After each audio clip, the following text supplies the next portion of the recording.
आपल्याला अतिशय सोप्या पद्धतीने सोडवण्यासाठी आपल्याला काय करायचं आहे, हा जो छेदामध्ये शेवटचा अपूर्णांक दिलेला आहे किती आहे 2 आणि 3. कोणता दिलेला आहे 2 आणि 3 हा अपूर्णांक दिलेला आहे.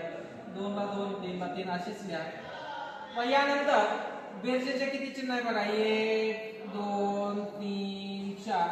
जर या ठिकाणी वजाबाकीचे चिन्ह असते तर आपण इथं वजाबाकी केली असती. या ठिकाणी बेरीजचं चिन्ह आहे तिथे बेरीजच लिहा, बेरीजला बेरीज लिहून टाका. त्यानंतर काय करायचं आपल्याला प्लस आहे, जेवढे बेरजेचे चिन्ह आहे तेवढे आपल्याला 3 आणि 2 किती झाले 5 झाले. परत 5 आणि 3 किती झाले 8 झाले. 8 आणि 5 किती झाले 13 होतात.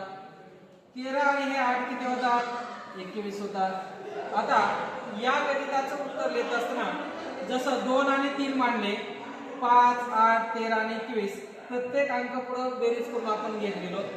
आता याचं उत्तर लिहित असताना आपल्याला काय लिहायचंय, शेवटचा जो अंक आहे 21 ही संख्या आणि नंतर दुसऱ्या क्रमांकाची 13 म्हणजे 21/13 या पद्धतीने आपल्याला उत्तर लिहिता येईल. किंवा हेच उत्तर आपल्याला दुसऱ्या पद्धतीने 13 1 13 21 मध्ये 13 गेले राहिले 8 भागाकारामध्ये किती आहे 13. या दोन्ही पैकी एक पर्याय परीक्षेमध्ये असेल. अशाच नवनवीन शॉर्ट ट्रिक शिकण्यासाठी आपल्या चॅनलला लाईक करा. धन्यवाद.